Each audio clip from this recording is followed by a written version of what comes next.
Hello, sir.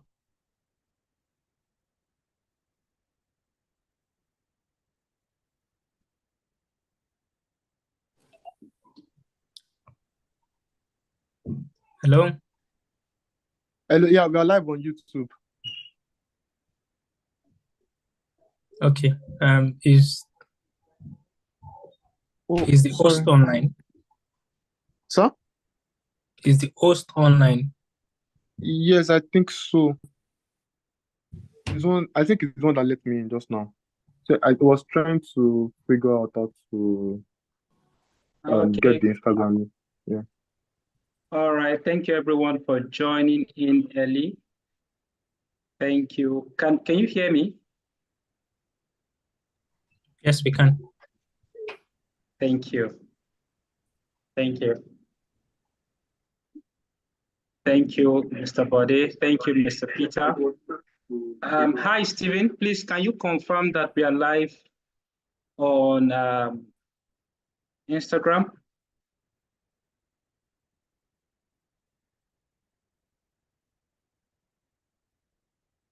Stephen, please. Yes, you're live. All right, thank you. Yes, you're live. All right, thank you. All right.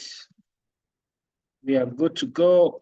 We're just trying to see if we can have others. Welcome everyone to this free webinar, how to break into tech.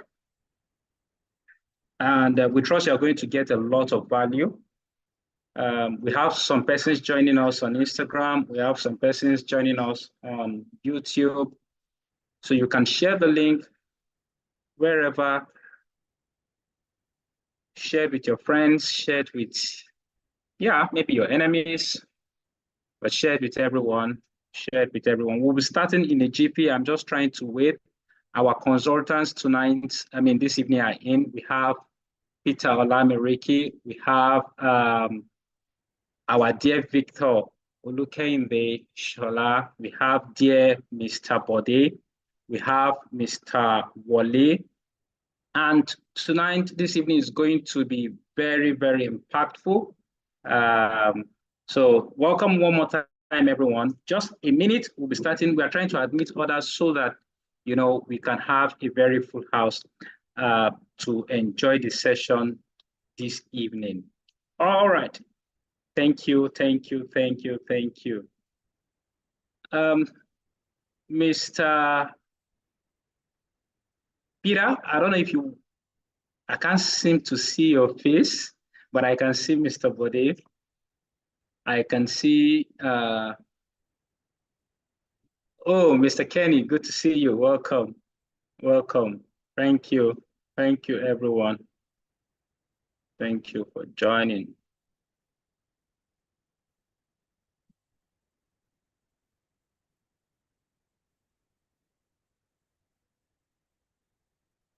Okay. Thank you. All right, we need to start now. I just want to be sure, Mr. Kenny, can you hear me? Mr. Peter, can you hear me, sir?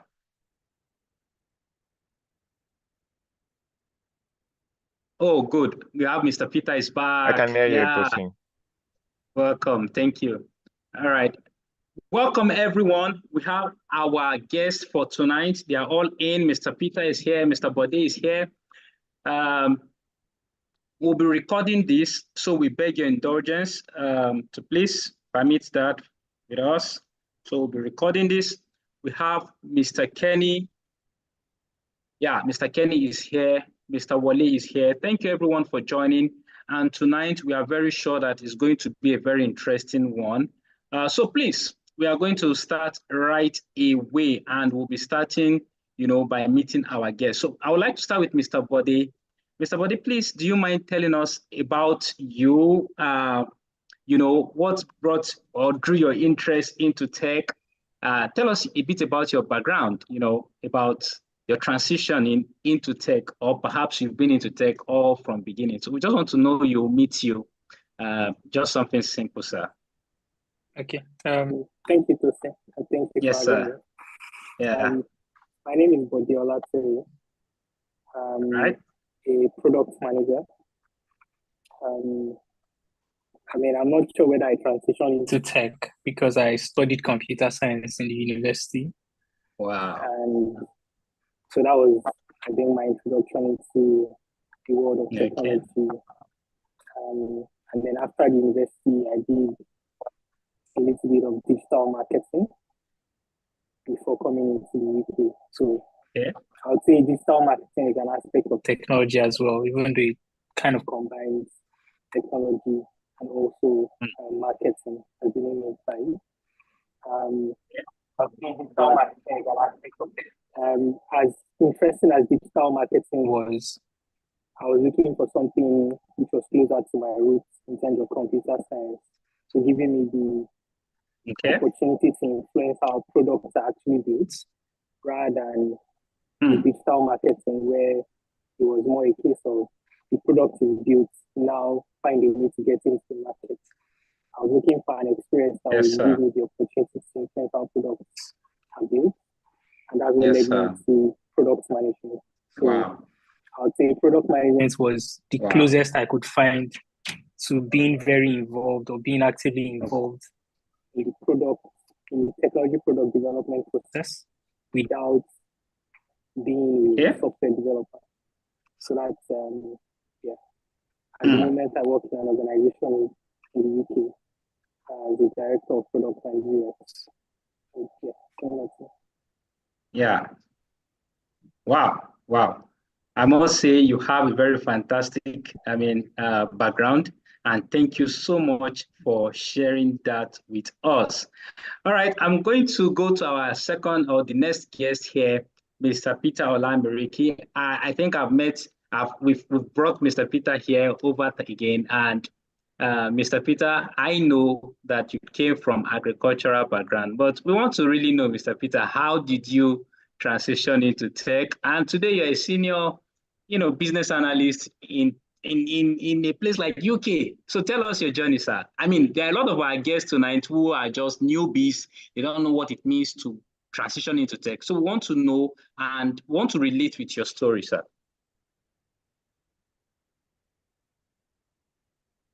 Yeah, so thank you very much, Tosin. It's always a pleasure to come and speak with like minds and really deliver what I can call a life-changing experience.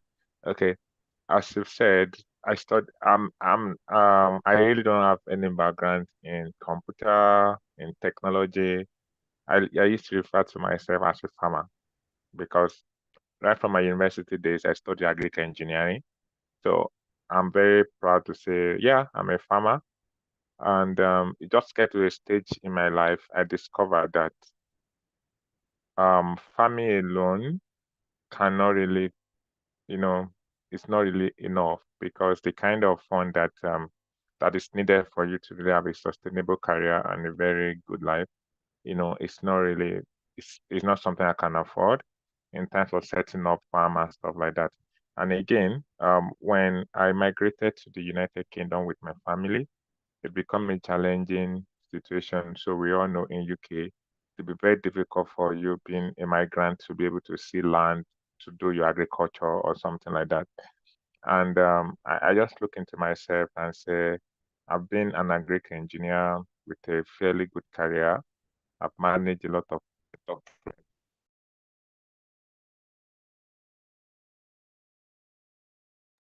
Oh, sorry. It seems we lost Mr. Peter. Can you hear me? Yes, we can hear you now. Yeah, you're back. We can hear you. Tosin, can you hear me? Yes, I can hear you. Can you hear me also? I can hear you. Okay. So thank you. So I'm just trying to give you a bit of background that I've been in agricultural industry. I've been as a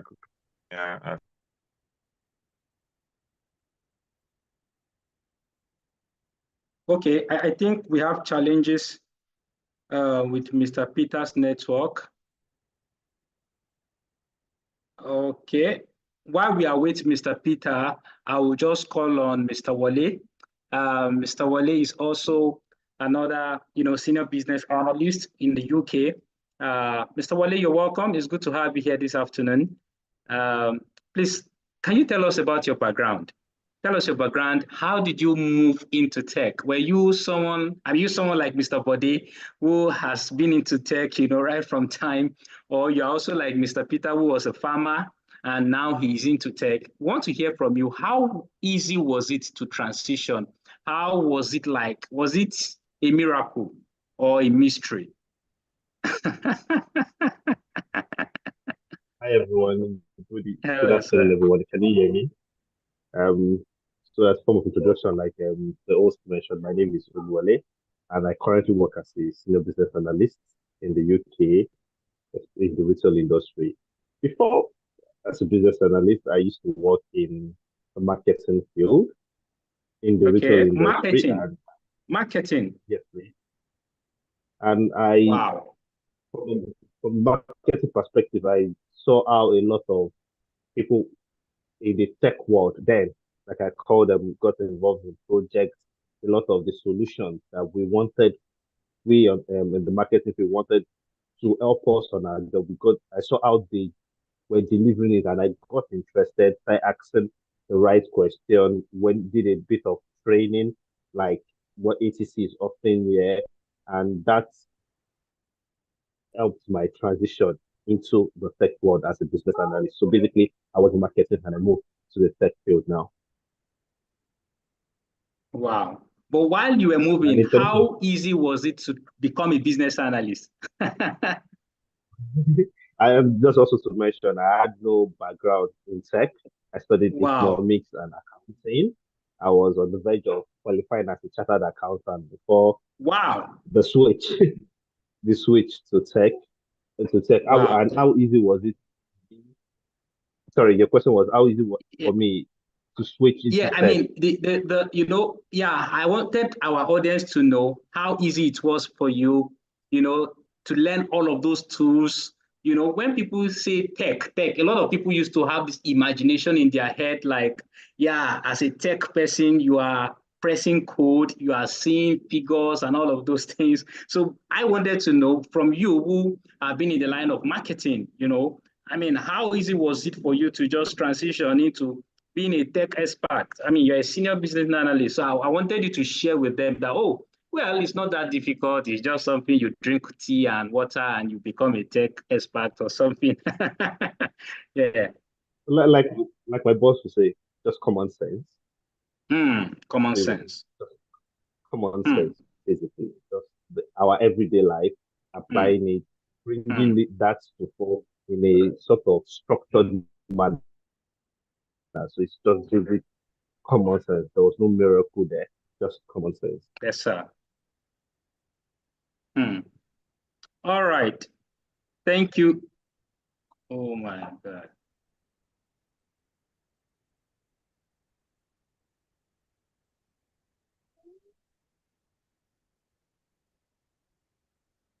Hello.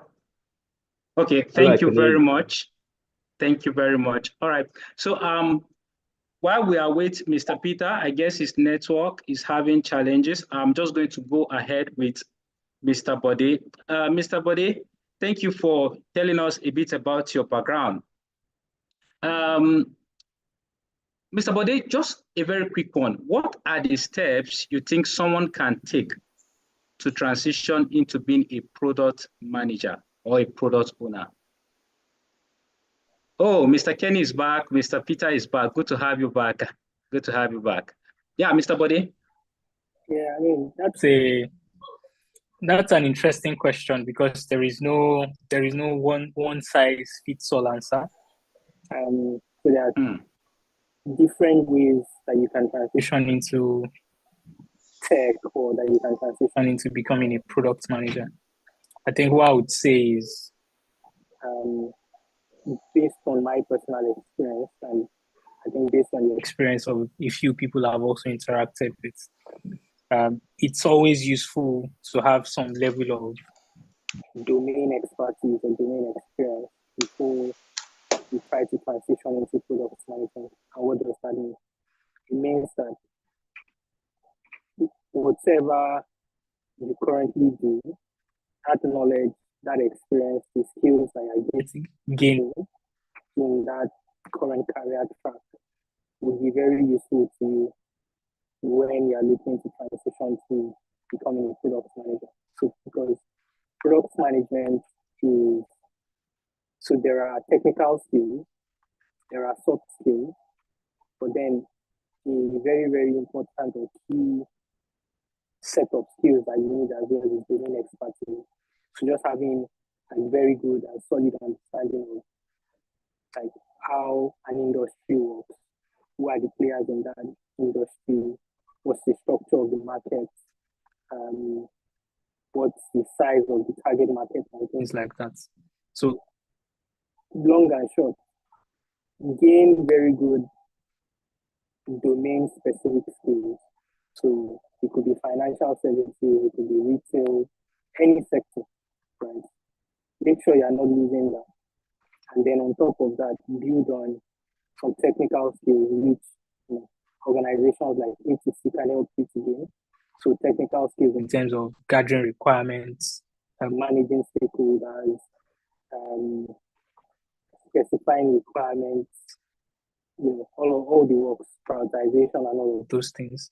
If you had the technical skills on top of your domain skills in like any industry that you're looking to get into, then it becomes a lot easier for you to be able to transition.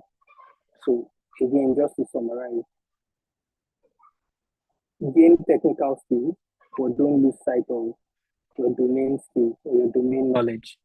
And if you combine those two with stakeholder management or like managerial skills, then I would say you're well on your way to transitioning into product management.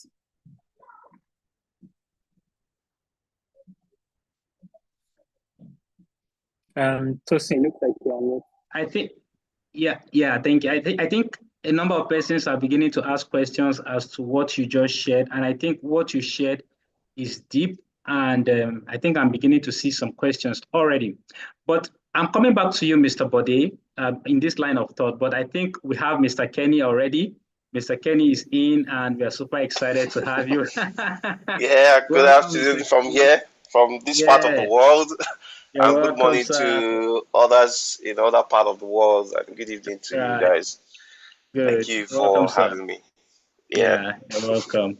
And you look good this afternoon. You look very good. Thank you. I think it's my camera. All right. And you're not looking bad too, Bode. Good afternoon. Good to see you here. Yeah, good to see you. Okay. All right. So, Mr. Kenny, I just asked Mr. Bode a question on how does he think, newbies or people in other in the industry line or whoever can transition into tech, and he just gave a very beautiful, description in response to that question. But I wanted to ask you something similar because you are, you're a man of many colors anyway. You're a Scrum Master, you're a project manager, you're a business analyst, you're a technical business analyst, But I'd like you to tell us your background briefly. I've asked everyone this question. There are a lot of people here, sir, who are not into tech, but they want to transition into tech. And we want to hear it from you. What was your background like? And in a minute, also tell us, do you think it is difficult to really transition into tech and becoming an expert in tech? Yes, sir. Yeah, thank you very much, Tosin. Once again, hello to everyone watching this. Good to be here. And I see this as a privilege that we all share from our wealth of experience and based on our industry knowledge and things that we've been able to do over the years. Well, I started my IT career in 2005. That was the very first industry that I got into. And I think what actually happened was young dude that wanted to get into university. In 2004, I actually wrote the entry-level exam in Covenant University. But I used to say this, as God will have it, I didn't get the admission, so I had to stay 1 year at home. And so the conversation came up that, well, Kenny, what would you like to do within this 1 year? Do you want to keep going for jam lessons so that because you have to, in Nigeria, for some of us that are familiar with the Nigerian educational system, you have to write jam, then WAEC, also in case you didn't pass your WAEC and all that. So rather than going for only jam classes, I decided that, well, I think I should go for an IT training course. And then I signed up for a 3 month data processing class just to learn what Microsoft Word was all about, PowerPoint, basically Microsoft Office and understanding computer. And from there, that was where the passion for computer stayed. That was where I had that passion that, wow, computer is really interesting. And so after the 3 months training, I decided to put in for computer engineering training for another 6 months, just to understand how you could repair computer, the hardware side of computer, and also a bit of knowledge about the software side of computer. And after the 6 months training, I was already deep diving into the world of IT. As a matter of fact, when I after the completion of the training, I still didn't understand what information technology, what the IT industry really meant. And I could say that, yes, that gave me the foundation to understand, oh, this is IT, basically, is more of information technology, the use of different gadgets and all that. But that training, I was able to learn how to repair computers and all that. And when I got into school, I went to Federal University of Technology in Akure. And I could tell you that my 100 level, 200 level, 300 level days in school, I was already repairing computers for friends. So 300 level, I'd stopped collecting money from home because I was already repairing computers and all that. Wow. But Wow. where my Wow. IT career fully started was when I went for internship, the 6 months industrial training internship. It was with a company in Lagos, DBA Solutions at Sansufa in VI. And that blew my mind to understand what information technology was all about. I mean, I was involved in that. That was in 2010. I was involved in hundred of million naira projects. That was the first time I was involved in GTB headquarters, the GTB headquarters at Akia Deshola, where I was involved in the dealing desk deployment, helping them with setting up some of the computer IT infrastructure and all that.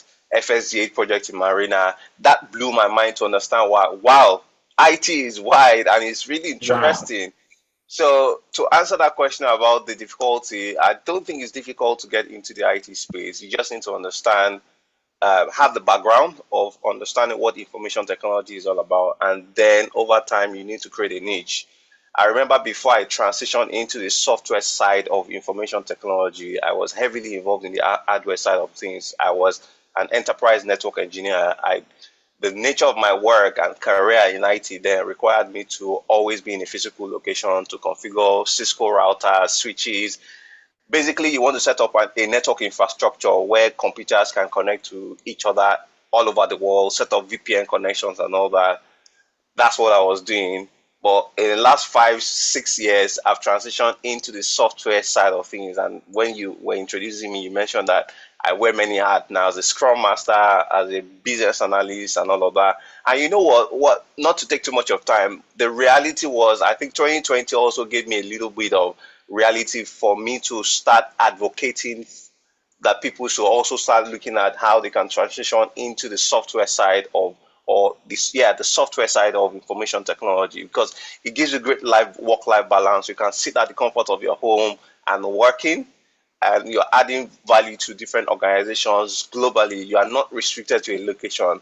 And remember, in 2020, before I relocated to England, I was involved in an IT infrastructure deployment. And early that February, when COVID kicked in Nigeria, I could say I was one of the first set of people that got infected with COVID.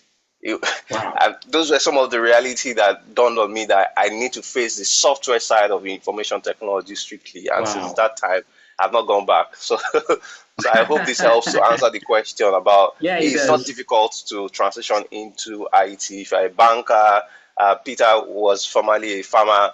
It was Yeah, quite easy to transition. But what I used yeah. to say is that it's always best to leverage on a vantage point, and I think that is where ATC comes into play here, where Yeah. they have gone through all of that ground zero journey, and then if you decide, oh, I want to transition into IT, partnering with a career transformation organization like ATC, I think they will help you to get from that vantage point and give you the necessary training that you need to go take for you to easily transition into IT. I hope that helps to answer the Wow. questions. Wow. I Yeah. mean, you did justice to that. Thank you very much. And your Thank you. response, really wants me to ask the next question.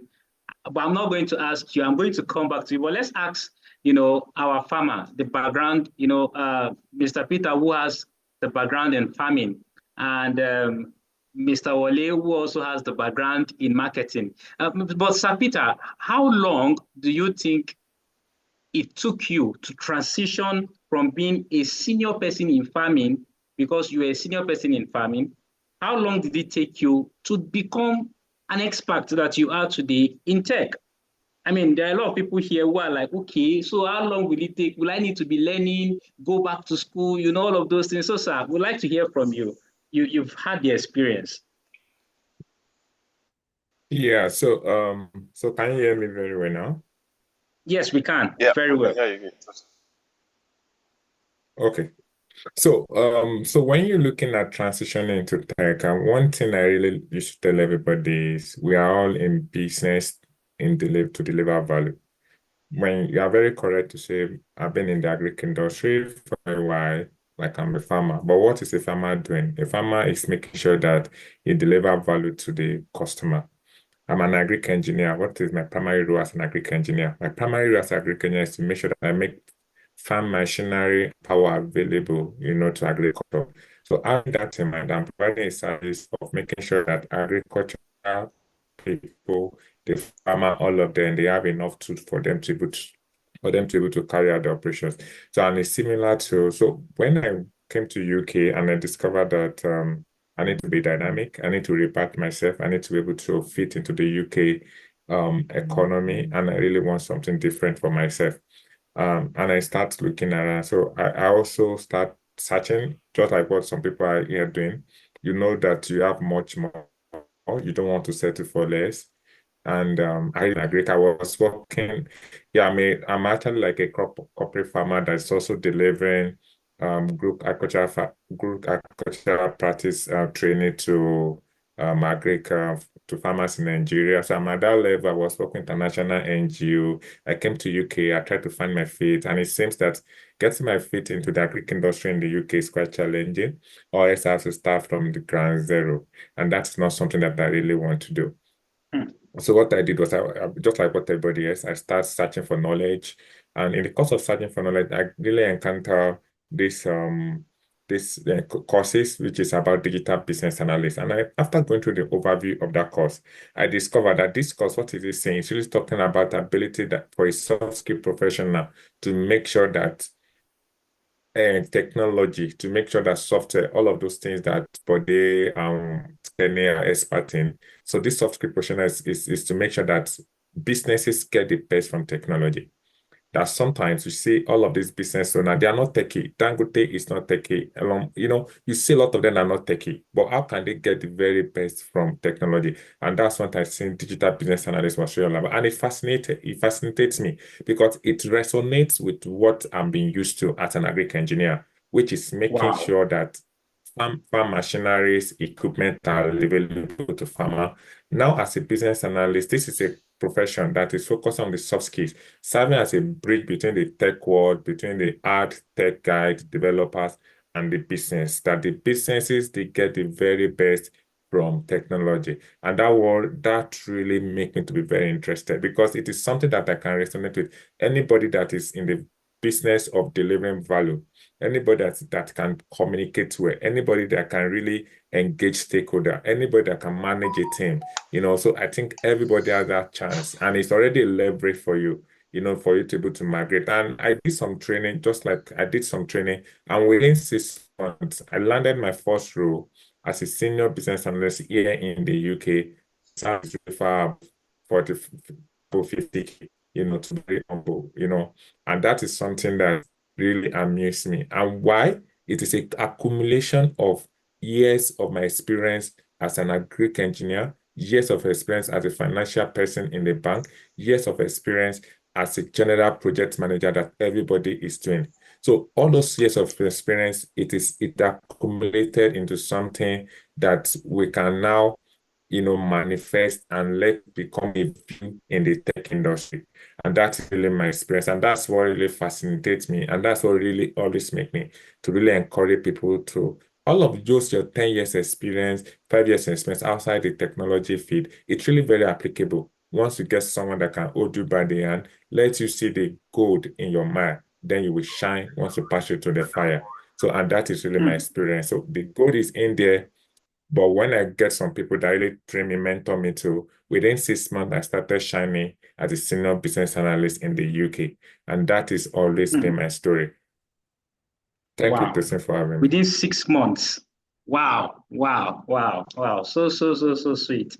I mean, our audience, I believe this is something very simple, and you are getting life wisdom from this. Within 6 months, Mr. Peter, who is a senior person in agriculture, in traditional project management, within 6 months in the UK, he was able to find himself to become a senior business analyst. And I think it's something you really want to pick from that. Another person from our guest who also came from another area, marketing, is Mr. Wale. Mr. Wale, do you mind telling us how the journey was? I mean, just briefly for you, and how long do you think it can take for someone to really migrate or transition into tech? I'm saying this because of our audience. We really want them to know that this thing is not that difficult, maybe. And there's a lot of money, maybe, you can get from it. So I think your mic is muted, sir. Yes, okay, can you hear me? Yeah, very well now. I think Peter did good justice to that. So I would say first, for me, it took me about 8 months. And saying my story of 8 months, I know some other people that took them about 5 months. So first, it's a personal journey and that commitment to hitting that goal. For Peter, it took him 6 months. So first, transitioning to tech, I would say it's a personal journey, and the level of commitment and work with the experience one has had over time would help. So for me, it took me 8 months into transitioning into the tech field. The other part of your question, I missed it. Wow.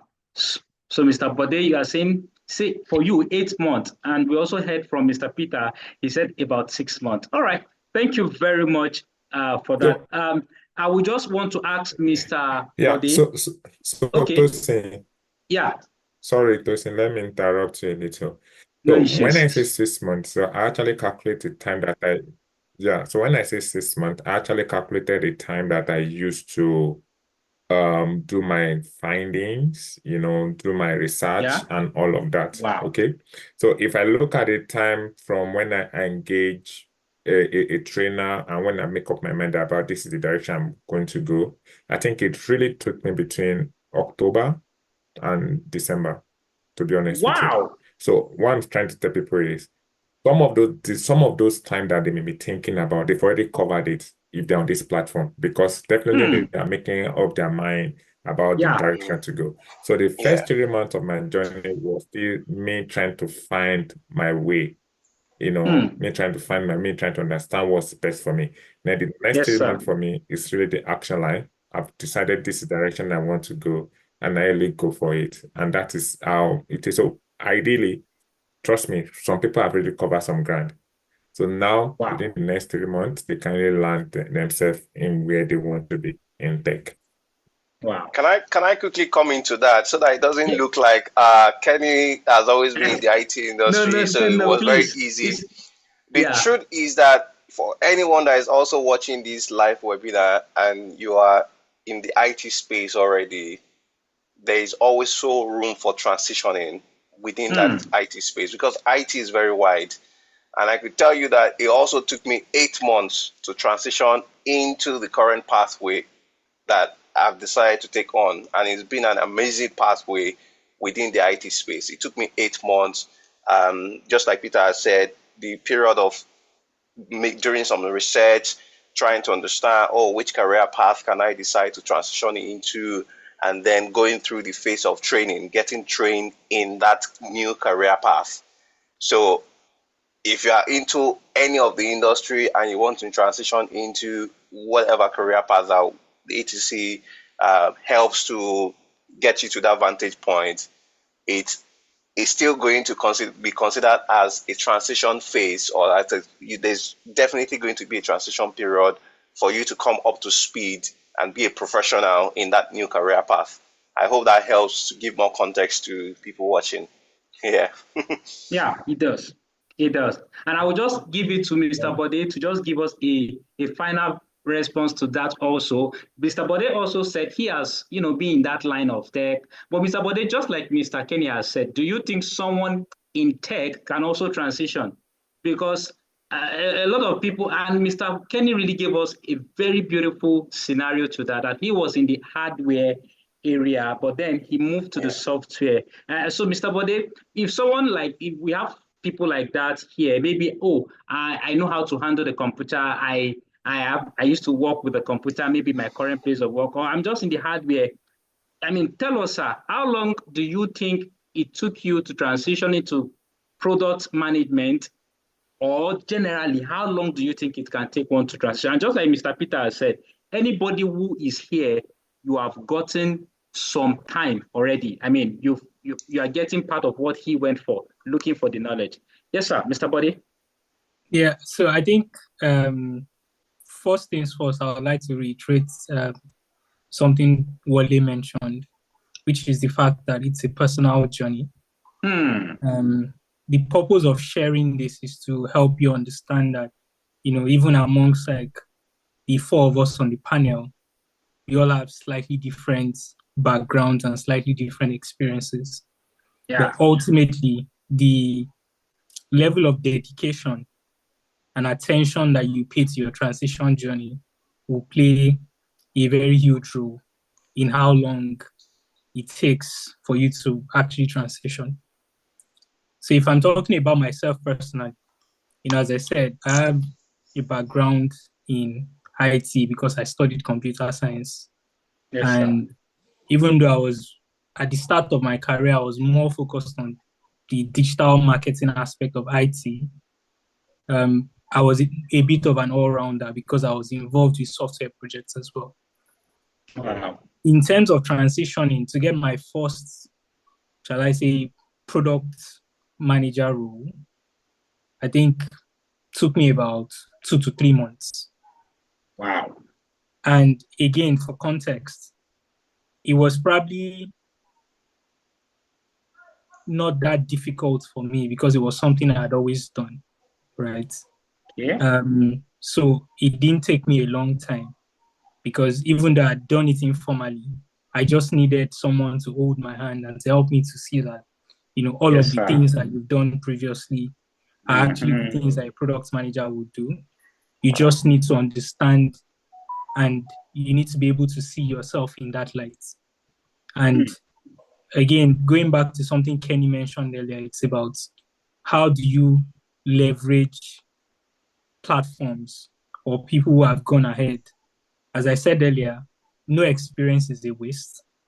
However, if there's no one holding your hand and helping you realize that, maybe that farming experience or that agri experience that you have and you think, like, what exactly am I going to do with this?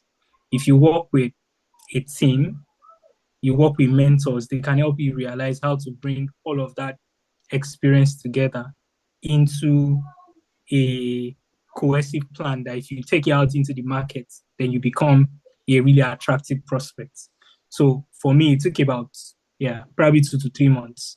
But it's because I've always sort of played in that sector. I just needed a platform to help me to realize the potential I had in me, but I didn't quite realize.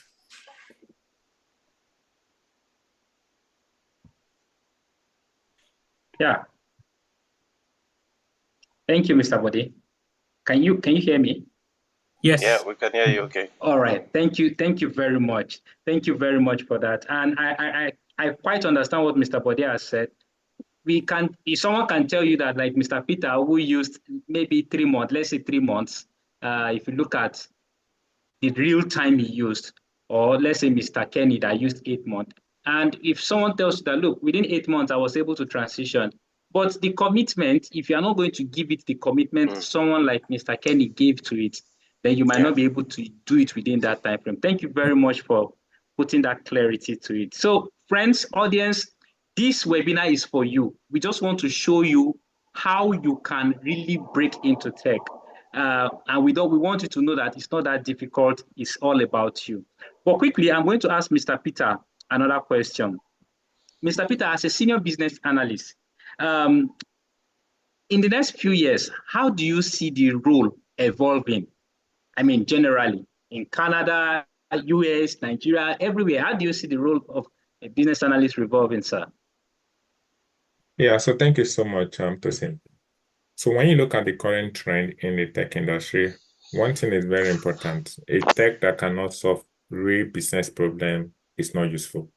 No matter the software that you have, no matter the innovations that you are having, if it cannot solve this real human problem, if you cannot solve real business problem, it's not useful.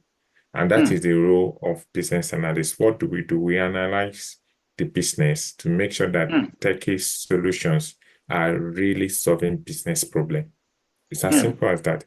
So as long as IT exists, as long as human being exists, there will always be a business analyst, the need for business analysts. And business analyst is actually one of the growing IT needs. We have different business analyst version now. We have technical BA, we have RPA BA, we have Salesforce BA and a lot. So, and when someone may tell me, AI is coming, this is coming, who will let AI understand this human problem? Who is going to let AI understand this business need? Who is going to give them the understanding that they need to build into the coding, that AI will use to function? So it's business analysts. So we are that professional that really bring a bridge between humanity and tech. So we are that bridge. So once there's always a need for tech, there will always be a need for business analysts. So as long as humanity exists, as long as businesses exist, there will always be need for business analysts. And trust me, the name may change. So recently, Natasha has started calling them IT business relationship manager. You see, IBRM. The name may change, the role may evolve, but it is still the service of business analysis that is being rendered. Yes, sir. And that is the most important thing to know. So when you don't think about the role, think about that responsibility. It's not about the job title. Some people call them agile business analysts, some people call them, no, it's just about that responsibility that we are serving, that role we are playing in the tech ecosystem. It cannot be eradicated. As long as we have all of those techy solutions, there will be a need for a business analyst or someone that is delivering business analysis activities, making sure that we analyze business to make sure that innovation solutions really solve business problem. Thank you very much. But before you go, Mr. Peter, because this explanation you just gave, it has hit it very well. And our audience, you are hearing, you are getting this. But sir, when people hear business analyst, do you mind to just give us, because to be honest, there are a lot of people when they hear I'm into tech, or when they hear tech, to be honest, a lot of people used to see it as one heavy something. But being a business analyst, you are in tech. Sir, do you mind to just tell us, oh, business analyst is just 1, 2, 3, 4, or you just in a way for people to just have a view? Because there are a lot of people here that I know would be interested in being business analysts if they really have an idea of what it means. Yeah. Okay. Yeah, so thank you so much, Tosin. This is one of the things I'm very passionate about, because when you see the light in business analysis, when you understand the scope, you will understand that we are like the heartbeat of the tech industry. Okay, So sir. when you think about business analysts, just think about business analysts as that bridge I mentioned earlier. We are that bridge between the business and IT. So we are that soft skills professional that make sure that solutions that are being developed, systems, products that are being built really solve real business need. So we are the one that help business to really uncover what is their need and what solution will be perfect for them. So we engage in something like a root cause analysis, business need evaluations, business case development, and these are simple things that people need to understand. But sometimes we being a BA, we don't want any professionals to disrespect us. So we used to use big word, to really qualify our job. But on this platform, I'm giving them that trick. When we say root cause analysis, don't think it's so big. It's just like what you can call investigation. When we say, oh, gather requirement, don't think it's elicit requirement, or don't think it's just what you can call ask them what they need. As simple as all of those things are, they are what form what we call the PBI document, what we call the requirement that developers will respond to in their builds and in their build and solution. And trust me, see all those developers, they are always coding. Business owners don't care about codes.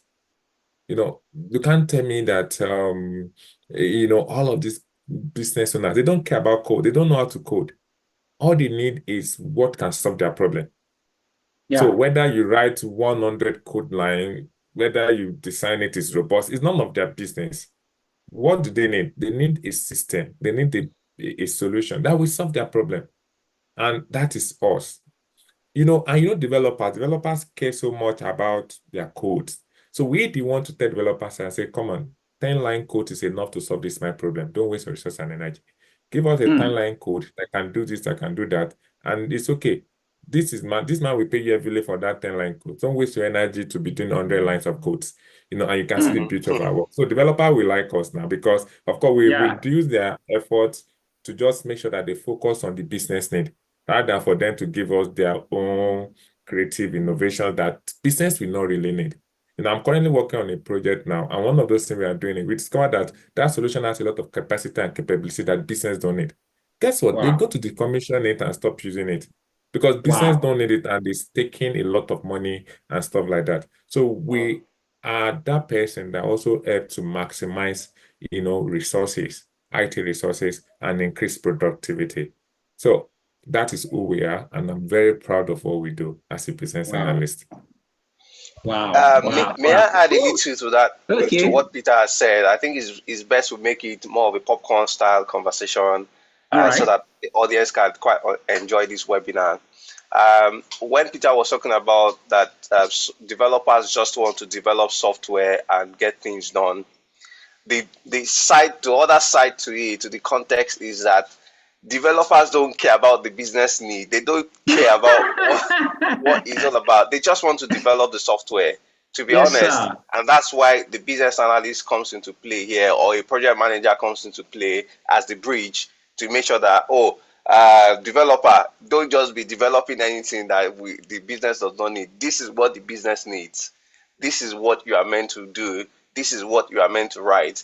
And so the other side of it, where Peter also mentioned the fact that this career path is transitioning, business analysts, product owners, and all of that. The truth and the fact is that any industry that needs software to run that company, or any company that needs a software to run, you need a business analyst, and every of these other career paths that are transitioning within the IT space. Wow. Thank you very much. Though I was actually planning to come next to you to ask you similar question around there as a man of many hats in the IT space. That for you, do you think when we hear the word tech, again, this is for people who are listening to us, this is for people, for the audience, that tech, because myself, before I also began to transition into tech, whenever I hear tech, I used to, in my head, it's like these people are crazy people. They have to be very intelligent people. They have to be mysterious. They have, that's what used to. So I want you to help our audience. Is it something from your own perspective now? So for you who have been in the line of IT, so sir, tell us, and just like Mr. Peter has also told us, for things like Scrum Master, IT project management, how do you think it's evolving in the world, even in places like Nigeria, UK, Canada? Yes, sir. Yeah, well, I always like to go to the basics of things to help people, to help give a huge context to what I'm communicating to any type of audience. And when we talk about IT, what is even this IT? What is even this ICT? Information Communication Technology. Information technology is basically the use of technology to communicate information. So, and that is where all of these career paths come into play, business analyst, IT project manager, and all of that. As long as every industry needs a software to work, needs an infrastructure to work, then these professionals are needed in this career path. And as there's huge transformation in any of this. The truth is that IT is evolving. IT is evolving every day. New technology is being churned out. Even gadgets, you see that you have iPhone. We started from iPhone, I think it was iPhone 4 or something. Now it's iPhone 15. I wouldn't be surprised before the end of the year you have iPhone 16. So it's constantly evolving. The way gadgets are evolving, that's also how professional IT professional careers are also evolving.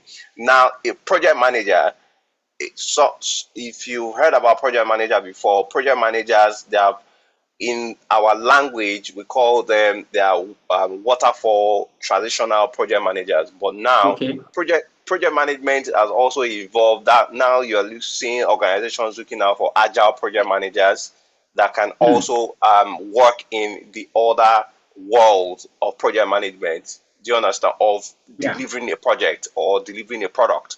So these roles are constantly going to be evolving. However, the foundation of it is when you have that soft skill and that knowledge to understand what are the methodologies, what are the definitions, what are the frameworks that is needed for you to work as a professional in that career path, then you are going to be fine.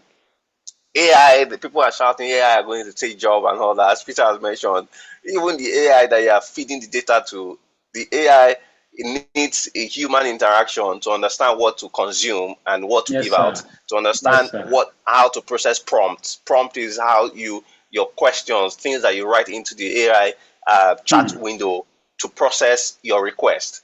So professionals like business analysts, product owners, scrum masters, they will always be active. They will always be needed in the industry.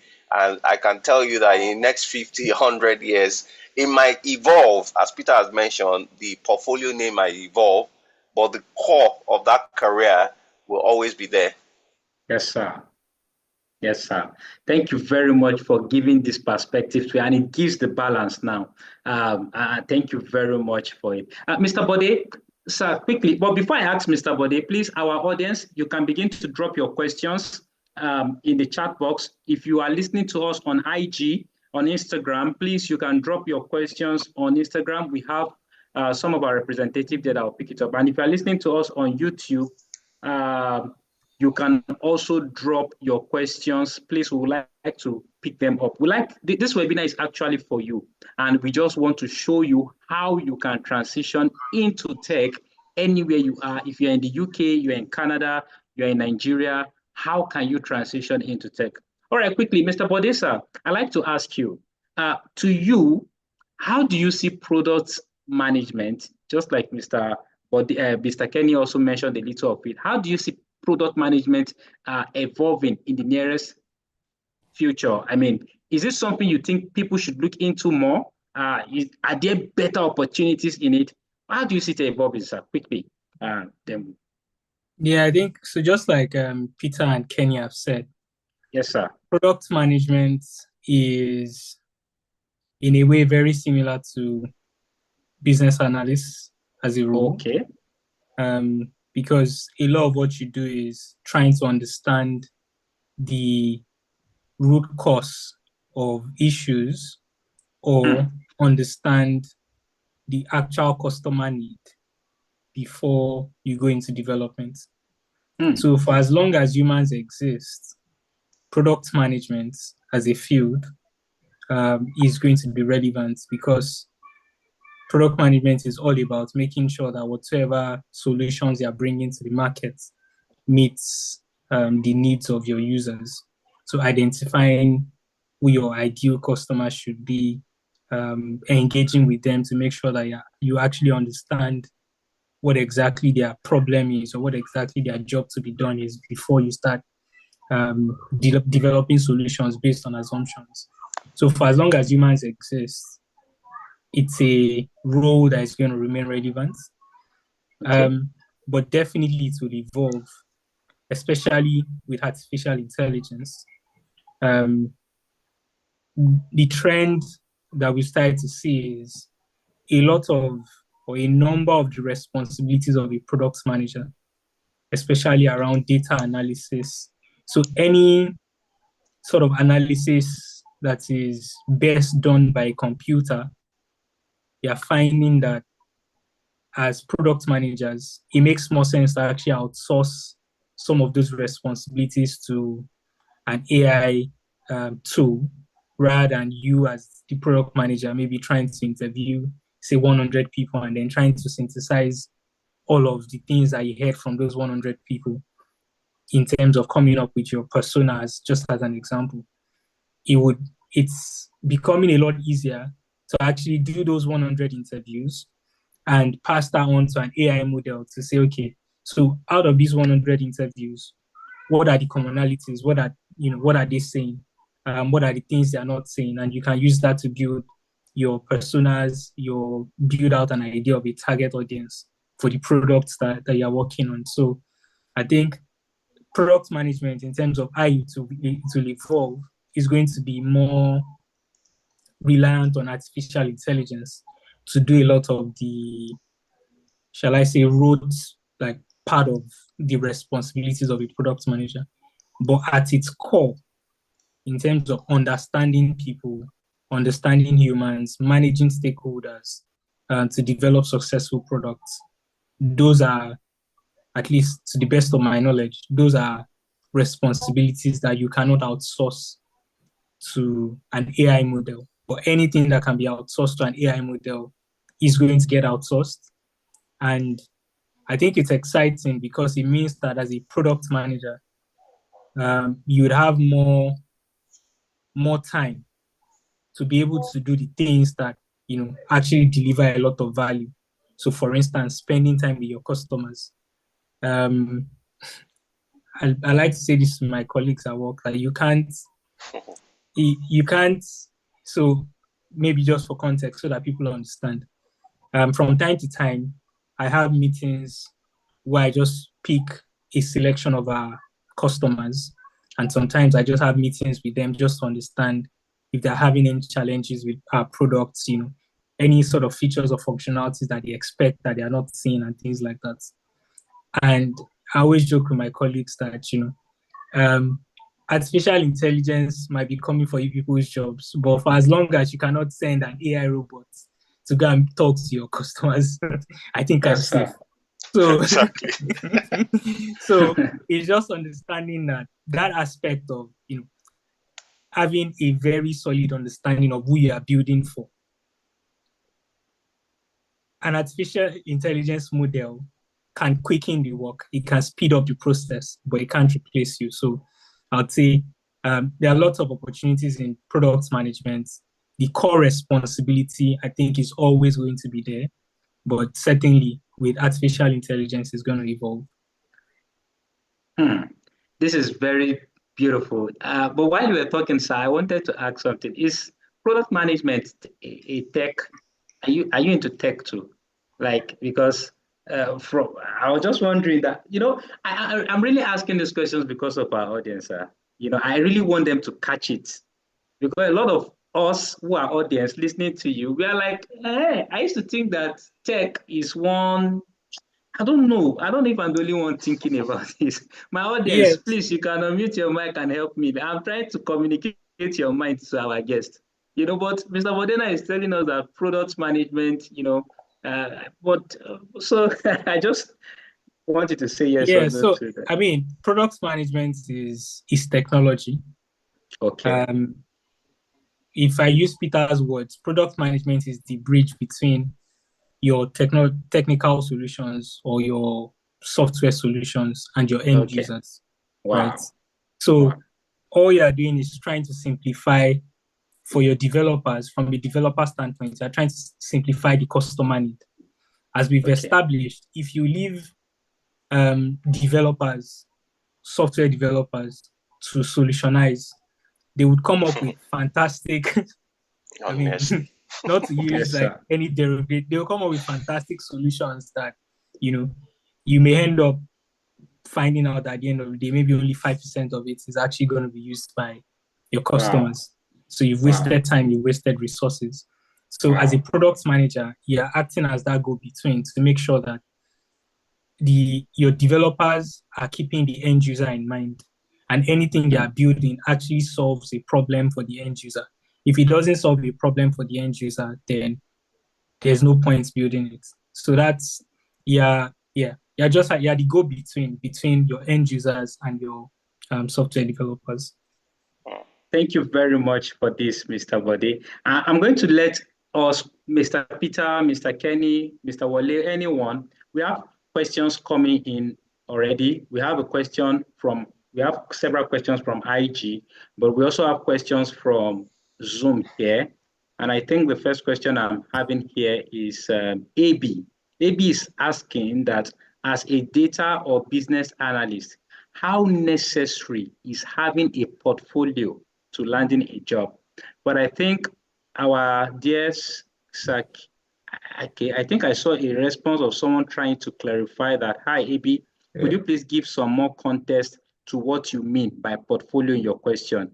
And then AB responded by saying, projects you have worked on, especially as someone new in the field. So, so Tosin. okay. Yeah, so Yes, please. I think maybe Shola can just respond to it. Okay, good. Why I respond to Olajide. So I've seen Olajide's questions. Good. So All I'll be right. responding to Olajide. Thank you. Yeah, that's fine. Bodeo can also respond to the question. But to answer your question, EB, about is it necessary for you to have a portfolio to land in a job? I would say it's a yes and no. And the reason why I've said it's a yes and no, first off, well, I live in England now, and let me share this with you. A colleague of mine who also transitioned about 5 years ago, a lady, she's never done anything in the IT space, no portfolio, no project to her name. And the first role she got as a junior business analyst was paying her £400 per day, no portfolio, nothing. But the second side to it is it depends also on the role you're applying for and the industry you're applying to. Some of those industries, especially like the fintech industry or the insurance industry or consulting industry, that might require a subject matter expert professional as a business analyst or the product manager. You need to have an industry knowledge and also be part of, you've been involved in a project before. That's also very important. So some of these industries that their entry barrier to entry is a bit high because you need to obviously have the industry knowledge to understand how you can transition within that role when you get into the organization. So I would say it's a yes and no response to the question, which But the good thing is that as a business analyst, you can work in any industry. Remember what we said, the foundation of it is that you're acting as a bridge. Do you understand? And let me also break it down a little bit. Look at a scenario where you walk into a restaurant and a waiter gives you a menu. You then select what you want and speak to the waiter that this is what you want. The waiter will go to the chef and speak to the chef that this is what the customer needs.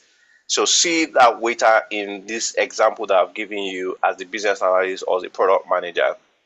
So what has it done is it's got the requirement, the request from the customer, and handed that over to the chef to prepare as per what the customer has asked for. So in that scenario, if we're going to use it to answer your question, do you need to have an industry knowledge of what the customer wants?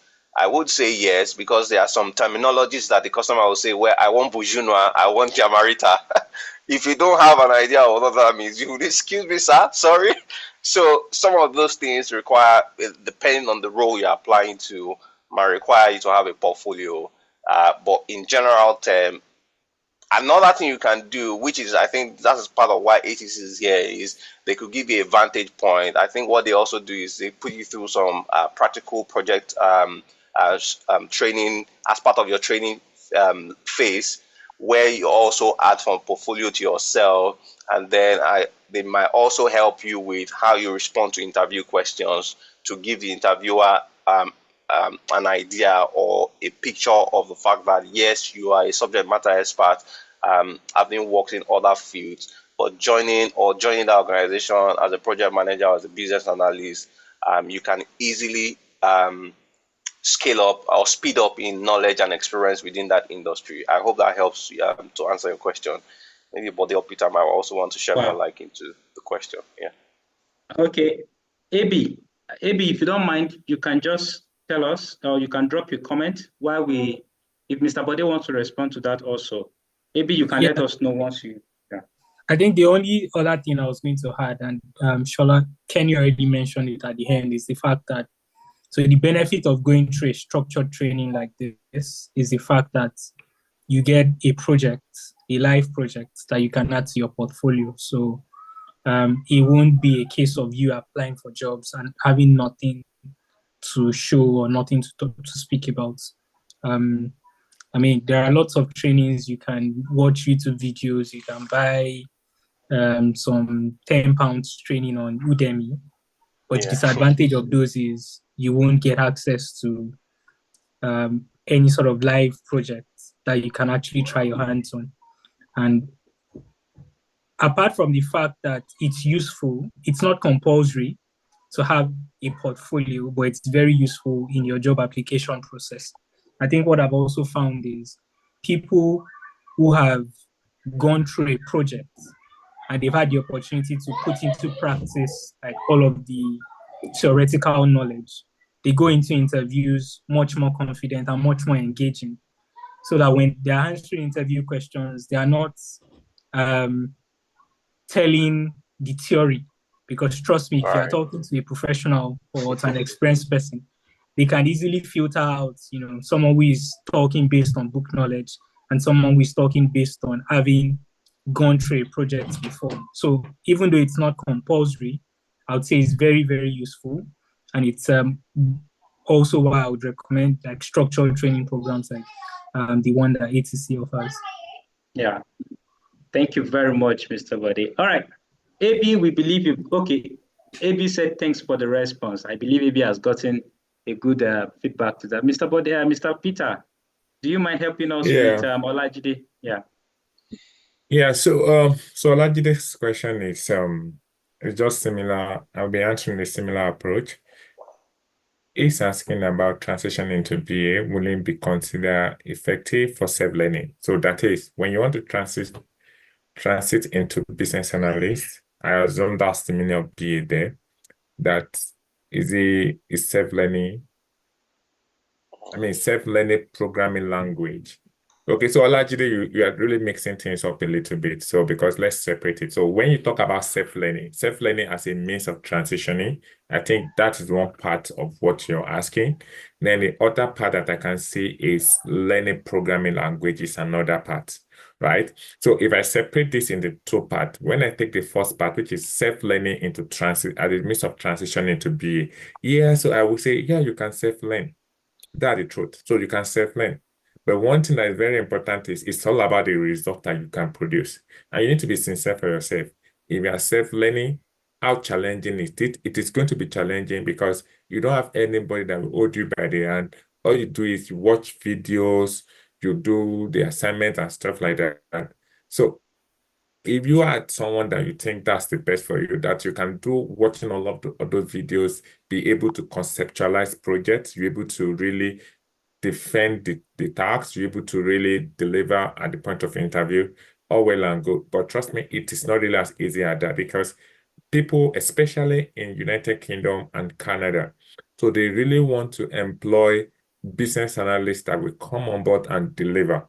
So I have a business analyst, I think I was discussing with Shola recently, that I have a current business analyst that I have to put him under performance monitoring because it seems just under just, it says coming from 80 and T or I mean very big company.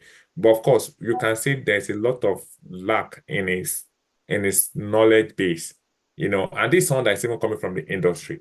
So I have to put on that performance monitoring scheme to make sure that I support him to increase his performance. Trust me, you may not have a boss that is as supportive as I am. Within your between your probation period, they may just discharge you and go because nobody loves to babysit in this tech world. They don't want to babysit you. They employ you. They will give you good money. And once you're on board, you need to deliver. Yes, So sir. nobody will listen to you and say, I just transitioned yesterday.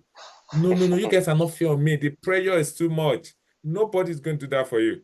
Once you say you're a BA, forget about all your story, how you become a BA.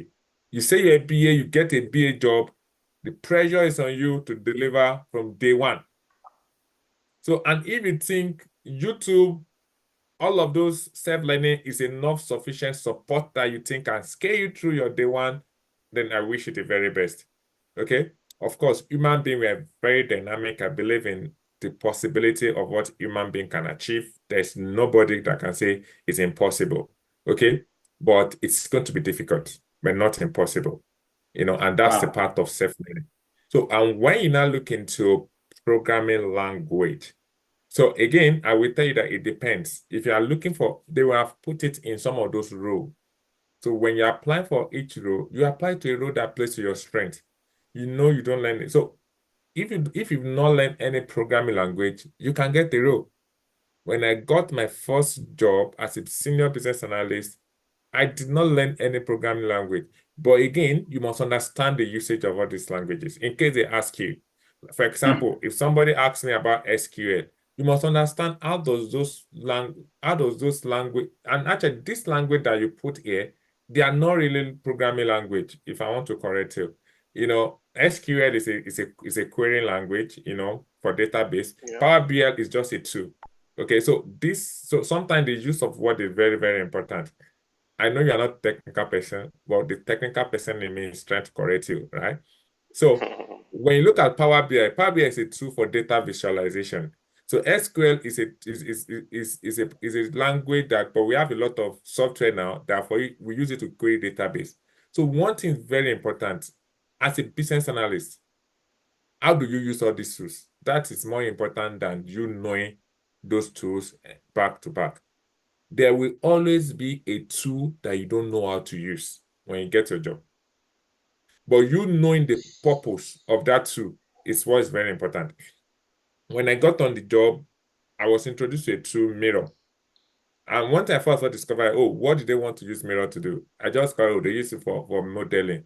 I just laugh. I know how to use Visio. It's a transferable skill. All I need to do is to learn how to use Mirror to modeling because they don't use Visio in my workplace. So you can be that dynamic. But one thing is very important. You must know how modeling is important to you as a BA. And you step into that role and you deliver. So self-learning to transition into BA It's difficult, but not impossible. It will take you time, it will take a lot of effort, but it's not impossible. But the best approach will be getting someone that can hold you by the hand, give you the right knowledge, people that has passed through the transitioning journey before, take you by the hand, and it will be a strong leverage for you. Programming language, Olajide, they are very good, but they are not compulsory for a BA. Nobody will say you don't know how to use the programming language, but one thing that is compulsory for BA is the soft skills. If you don't know how to communicate, they will sack you. I can guarantee you that. If you don't know how to manage your stakeholder, you can never survive probation. I can guarantee you that. Wow. You know, and that is the reality of what I can guarantee. Any other thing for a business analyst, they are good, but they are not compulsory. Okay? Wow. It is Thank you. difficult, but it is not impossible. Those are the lines of senior business analyst Peter Olamireke. Thank you very much for sharing that with us this evening. All right, another question is coming from Instagram. This person is saying, this is Efenizo. Efenizo is saying, do I need to be in the UK or US or Canada to get roles in the UK, US, and Canada? I think this person is asking, do I need to be in UK or US before I can to get a role in UK or US or Canada? Or can I be in Nigeria and get a role in UK or US? I think it's more of a, can I get a remote job, something like that. So I wouldn't know who wants to go for this, Mr. Bode, Mr. Kenny, Mr. Peter, Mr. Wale. Yeah, I'm happy to, but if Bode wants to go first. Yeah. Okay. Well, the quick answer to the question is yes, you can get a remote role working from Nigeria. As a matter of fact, there are loads and loads of people that, in theory, where I could see that the person that, I mean, based on the name that you mentioned, the person is a Nigerian brother. A lot of people that you think they're Yahoo, staying in their rooms and powering on generator 24/7. They are not. Most of them are working remotely for organizations in the US, Canada, name it. And personally, I think that was major reason why I also transitioned in Korea, that I want to travel the world and work anywhere that I find myself. So now you see a lot of countries are also opening their borders for what they call nomad expats, or nomad expats. So they give you a visa. As long as you are a remote worker, you have an offer letter to show that you work remotely. They give you visa to stay in their country for 1 year, 2 years. Portugal, Spain, Canada also has recently been started doing that. So as a remote worker, Germany has joined too. Maybe as a business analyst. Exactly, Germany. Germany recently also opened their borders. So if you're working as a business analyst or any of these remote roles, I mean, any of these professional roles that requires you to work from the comfort of your home, then you have limited opportunity to work in any country. And if you want to sit down in Nigeria and earn dollars, pounds, you are free to do that. You are free to do that anywhere. If you like, go and live in Antarctica. As long as they have internet and you are connected, you are good to go. That's, to be honest, it was a reality for me. Like I mentioned earlier, for if you are just joining, I was strictly the hardware guy in IT. If before I can do anything to earn money, I have to be there physically. It requires me to be there physically. But transitioning into the software side of things and using my experience of the soft skill and the technical knowledge I already have, it just gave me it was a huge start point for me. So if you have the soft skill, as Peter has mentioned, I always tell people I'm privileged to interview some professionals in my line of work. I've seen an analyst that was employed and sacked within 1 week. So they pay heavily, but if you don't have the required soft skill to deliver and add value to the organization, even within your probation period, you'll be fired. That's the reality of things, because as a business analyst or any of these profession, you are more in the mid-level ladder. within an organization, because you are dealing with the directors, the president, the vice president of a big organization. So you can't afford not to have a soft skill, good communication skill, having some, the basic technical knowledge that you need to navigate within that your role. Those things are very sacrosanct. So I hope that helps to answer the question and gives the person some knowledge. All right. Efenizo on IG, I hope you got justice to your question. I think someone is also saying, okay, a similar question to what you just answered, also from IG. All right, thank you very much. To our audience on Zoom, on IG, on YouTube, if you don't mind, please give a thumbs up to our panelists or our guests tonight. We believe you've gotten value and you've understood that really it's not difficult to transition into tech. It's just about you. Are you ready to give it the commitment it requires for you to transition? You've also heard from some of our experts here. Some said, oh, within 8 months, they were able to transition. Some less than 6 months. Some, you heard another person who said within 8 months. So you too can transition. And I like to ask this question as my last set of questions each time I have this opportunity. And it's about the finance aspect of being a tech person. The truth is, we all know the traditional jobs, but tech jobs now, I've been hearing, let me stay in that angle, that I've been hearing that they say tech is like fuel money or something like that. Tech but is I the would new just want oil. to give oil money, yeah. So, Sas, I think that would be my last set of questions. Maybe you might want to be diplomatic or logical, whatever, but tell us, we are audience, we just want to hear. With all these things you've said, you've told us to give it all, that we can do it in 6 months, 3 months, but tell us the oil money, the money aspect of it in tech. How beautiful is it, Sas? Our audience are really ready to hear that part. Mr. Peter, you want to say something? Okay. No. I want to say, but they should talk. Maybe he's our senior man here. I'm not sure I understand why I'm the one responding to this. Why is putting you on the spotlight? It's a rewarding career. I'd say the pay is good generally compared to, well, I'm in the UK, so I can speak for the UK. Compared to like other sectors and other industries, I think generally tech pays very well. But I think beyond the pay, there's the flexibility which Kenny has mentioned.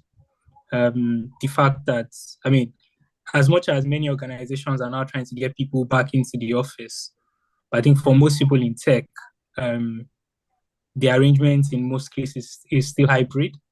So the chances that you would have to work physically from the office 5 days a week, the chances are very slim. So, if you have a family, especially if you have a young family like someone like me, that's something I value quite a lot. The fact that can juggle school runs, nursery runs, and all of that. Yeah, I think that's a very fantastic sort of benefits. And then the other thing I would also highlight is the fact that it's a growing sector. So the opportunities are endless, right? Yes, sir. So, the roles pay well, but it doesn't really make sense if you're in a role where you feel stuck, because even though it pays well, you can't leave, you can't move on to do other things. In tech, the opportunities are endless, so there are always new projects, even within the same organization. But even if you were getting bored and you wanted to go try something else, like there's so many opportunities out there. So I would say I'm trying to give a very balanced answer. So it's not just about like the ones and zeros, but think about the flexibility and think about the fact that there are lots of opportunities for you. Wow. Thank you very much, Mr. Body. That was a very beautiful answer. So to our audience, work-life balance is one of the things you get with being in tech. Mr. Peter, you want to say something? Yes, I just want to quickly add something to what Bode is saying. Is for example, for myself, I remember for like 1 year, I was working remotely. And sometimes I tell myself that I hope they will not be thinking I'm doing something else. I did not go out. I did not even get to my office at all for like 1 year, Wow. working fully remotely. The first time we went to office, it was, oh, how are you? I mean, so it's really a very good work-life balance. It's a profession that give you the money, give you the time, in exchange for your intellect and your mental capacity. So, and one thing I would tell people is if you're on this platform, you are thinking about transitioning, one first step that you need to do is how to make sure that you are not mentally lazy. So if you want to know the salary, specific salary, go on LinkedIn, search business analyst job in the UK, you go to get the salary. Business analyst job around the world. Internet is very close to you. Google is your friend. Don't fight with Google. You can ask any AI. Your WhatsApp AI is there. Mark is doing it so well. He's giving it for free. Ask your WhatsApp AI and say, what is this average salary of a digital product owner in the UK? You will see the exact figure. And that will not be something that any one of us is telling you. So don't be lazy. Go on all those platforms and know that fact yourself. Because this is a feature that we are talking about. So you should be able to invest in it. Don't be lazy. Get those figures. We have people that, I don't want to mention any value, but we have as much as we can think of, people get paid in IT. There's no cap. If you are thinking about, oh, can someone be getting paid like £1,005 per day? It's happening in IT. 1,000 is happening in IT. So the growth is endless, but don't be lazy. That fee that you're thinking about, you want to know the salary prospects, go on the internet, search for it, you get to know it. Then the most important thing we always focus about is that work-life balance. It's so beautiful. Stay in the comfort of your home, earn your money, no need for transportation cost, no need to jump train, just go to the gym for you to stay fit, and that's how life continues for you. Wow. Peter, let me add to it and encourage Okay. people, because the truth is that a lot of people that wants to also transition, that money seems to be like it could be a major motivator for them to understand that, this thing I need to consider it too. And one thing I used to say is that, which is always a challenging question to people out there, anytime I'm privileged to speak, is how far do you think you can go in terms of earning? It's a real question, real life question you always need to ask yourself. How far can I go? I've seen KYC consultant within the UK, because I live in England now. That's my reality. That they are earning like 40,000 per annum, and when you look at how far they can go in terms of their earning, in terms of the cap, I think it's like £60,000. Do you understand? And to tell you the fact here, a lot of us that even speaking on this platform now, we earn more than 60,000 naira within the UK. Sorry to say that for Peter, but it's just a way to encourage everyone watching and listening. Because the truth is that when you get into this space, we have friends that is earning £1,000 per day. Like I mentioned about a couple of years ago, a colleague got into the space in the housing space industry and earns £400 per day. So these things are reality. I have a friend also. I mean, we have friends in Canada that you will see their base minimum when they got into a BA role. They are earning 80,000 Canadian dollars, 100,000 Canadian dollars. The truth is that when people tell you these things, you say it's a lie. But it's out there. Go and check your Google, see all these things, how much people earn, what's the average that people earn out there, professionals earn in this career path. Imagine, I've got about 4 screens here. I sit down at the corner of my home, I'm earning, I'm connecting to different teams all over the world. I've got people in Venezuela, Canada that I work with within the space I work at the moment. So it gives you enormous ability. So when you also look beyond the money side of things, you also consider your work-life balance. You can decide, oh, I want to go and live in Iceland for 2-3 weeks, and you're still working for the organization. That alone should be more than the money to you. That should be, I think it should also be your greatest motivator, that work-life balance, with the fact that you can sit down at the comfort of your home and you are working for organizations all over the world. You are connecting to different multiracial teams. You are working with multiracial teams, different cultural backgrounds and all that. That alone is more than the money. So I believe that you transitioning and considering to transition into any of these professional field, the advantage is a whole lot more than money. The truth is that money will follow you when you have value. They used to say that, even motivators will always say that when you give value out there, money will always follow it. And that's the thing. That's the good thing with this career path. When you add value to organizations, you are the bridge in between business and the development team. There's no way money will not follow it. So I hope that helps you to be encouraged and consider that possibility to transition into this career path that we're mentioning. Wow, very beautiful session we've had with this great man. Thank you so much, Mr. Kenny. Thank you so much, Mr. Peter.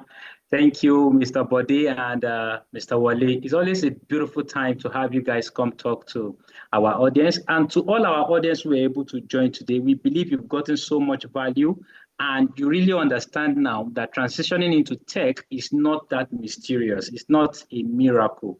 It's something you can really do. And just like they've said, that give it is about your commitment and your understanding of the process. ATC is here to help you with the understanding of the process. And this is not a boast, but by the grace of God, we've had several cohorts that we've been able to guide to becoming either a business analyst, a product owner, an IT project manager, name them. And by the grace of God today, we have testimonies. We have quite a number of people who are doing very fine today, and they are making, they are having the testimonies. That's just it. So I would just say that if you are interested, our admins have dropped the link. If you are joining us on Instagram, you can check the chat box. They've dropped the link. We have another cohort that is coming up in July. You can start registering now so that you can enjoy the early, discount if you don't mind. Register now and you will get information immediately once you register. So you can start registering now. If you check the chat box here also, there's a link already sent in that you can use to register. And you can follow us across our social media handles to know more about us. You can check about us and trust. We are very simple. Our approach is simple and it's something that will really help you. In 3 months' time, in 4 months' time, in 6 months' time, you will see that you have the confidence to become one of the tech experts we are talking also about. All right. So to everyone that has joined us, thank you very much. Mr. Peter, any last word from you? Mr. Kenny, any last word from you tonight? Yes, I don't have last word. No. No. I mean, I don't have last word. I don't have last word. I mean, any last word for this webinar? I don't have last word. Yeah, but what I would like to say is, in case someone is out there and still thinking, just look at IT as an ecosystem. Okay, we have the tech, we have the business. In between them, we have that bridge, and we have that soft professionals in that bridge. So in that bridge, we have business analysts, we have product owners, we have IT project managers. So we have soft skills professionals, that make sure that the IT ecosystem functions properly. So in case you are saying, oh, maybe so today we've really dedicated our time to talk about those soft skills professionals. Okay, business analyst, one of them, agile, Scrum masters. So our focus is to let you understand that soft skill professionals is something that you can really dive into. So being a Christian that I am, at least you guys have heard my name, I will follow the word of the Bible. When God was calling Moses, he said, what is in your hand? He said, rod. Then he said, you should drop it. And it turned to. So also, anything that is in your hand, it can be needed. It's enough for you to succeed. Anything. Are you in the banking industry? Are you a fashion designer, as a tailor? Anything that is in your hand, anything at all, anything that is in your hand, it's enough thing for you to leverage on once you meet the right set of people. So, and that's one last thing I would tell. No matter who you are, be courageous. Some of us, we're scared when we are starting. We're thinking, oh, we're going to fail. Just ask yourself, what if you succeed? What if by next year, ATC is inviting you as one of the guests to come and speak. You know, we've seen people that ATC actually help people. So just think about it. What is that thing that is in your hand? And trust me, that is what thing I want you to always go home with. Anything that is in your hand, any experience that you think you have, it's enough leverage for you to transition into a soft skill professional in IT. Don't ever forget anything at all. It's enough leverage. As long as you can read, you can write, you can press a laptop, that is enough leverage for you. We have people that they didn't go to university and they migrated and they are earning big money in IT. It's not about your university degree. It's about the skill sets that you have. And don't be afraid. Take this risk. Go for your dream. And I'm looking forward to the next time that we're going to be discussing and you'll be on the panel list as a professional also in IT. Thank you. Thank you very much, dear Sir Peter. Thank you so much. That was beautiful. All right. Before any last word for this on this webinar from Mr. Kenny, I just like to remind. Last comment. Okay, go ahead, please. No worries. Go ahead. Yeah. So please, I'd like to just tell us that we have the free taster session coming up very soon. The details are already sent on the chat box. You can check it. Yeah, Mr. Kenny, over to you, sir. Yeah, thank you very much. Just some passing comments. Two things that always help me to run along in life, because I used to say that success is not a destination; it's actually a journey. You keep going through a journey. That is why sometimes you say, for Nigerians that are here that know Dangote, as wealthy Dangote is still building refinery, is still building lots of he's still trying to amass wealth, trying to build more things that'll give him more wealth and expand his wealth capacity. That is to say that the risk takers in life are usually the gain seekers. When you take risk, over time you gain from it, and when you learn, you earn from it. I'm a life example of learning and earning from it. And I could remember my first 2 months of trying to take a decision about I want to transition into a career in the software side of things. I think the cost was one of the major things that made me slow down before I finally decided that, I think I want to do it. Yes, you can do self-development, but I think, as Peter had mentioned, it might not give you that vantage point to get started already. And so why am I saying this is, for some of you that I don't know how much ATC charge for the training, but I want to encourage you to try and commit yourself to it. If it's going to cost you, try as much as possible to get signed up and get trained. Because when I tell you, if you go and check on Google, like in the UK, the average salary that a business analyst earn as entry level is, I think, it's £40,000 per annum, £45,000 per annum. If you do that in a month, I think that's like £3,000 in a month. That's a lot of money in the UK. Yes, you want to pay bills, maybe rent and all that. Let's say you spend £2,000 as your living expense. It means that you can still save £1,000. If you convert £1,000 to Naira now, that's over 1.8 million Naira. And I remember when I did my training some couple of years ago, it cost me about 1 million Naira to get trained. With my experience in the IT industry, I could have decided to do a self-learning and then transition, but I felt I need people that are already there that I can leverage on their vantage points and to transition much easier. And that really helped my transition. It was a lot more easier for me to transition when I transitioned. So if you think that this is going to cost me a lot of money, look at the other side of things that, even that, I can tell you for the fact that the amount I spent in getting trained, my first salary actually paid everything once. So imagine you keep earning for life when you gain that experience, when you gain that knowledge.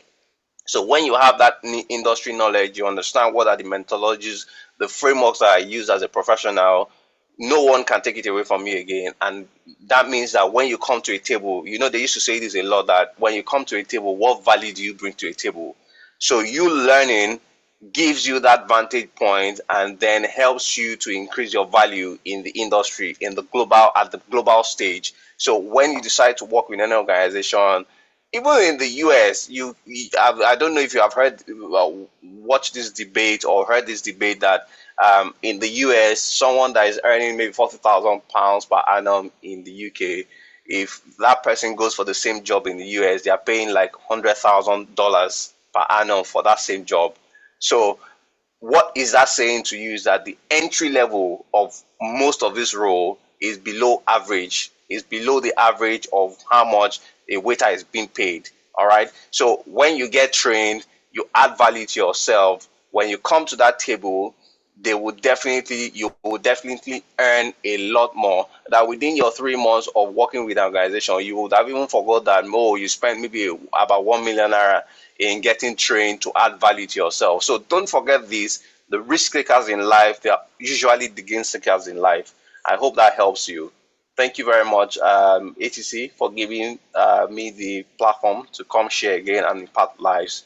I hope that a lot of people, you'll be able to also consider the opportunity to transition your career in 2024. Don't wait till 2026 or 2030 when a lot of things have revolved again. I hope that helps you. Good luck, and I wish you all the best. Thank you.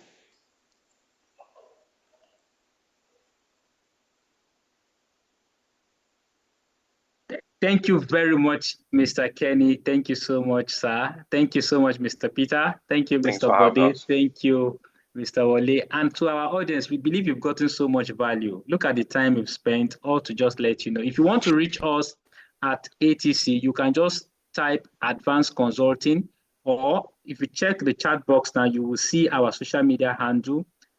You can also just chat us up on WhatsApp. You could just chat up on WhatsApp. I'm just going to drop our WhatsApp, official WhatsApp number, so you could, just reach us to ask for more information.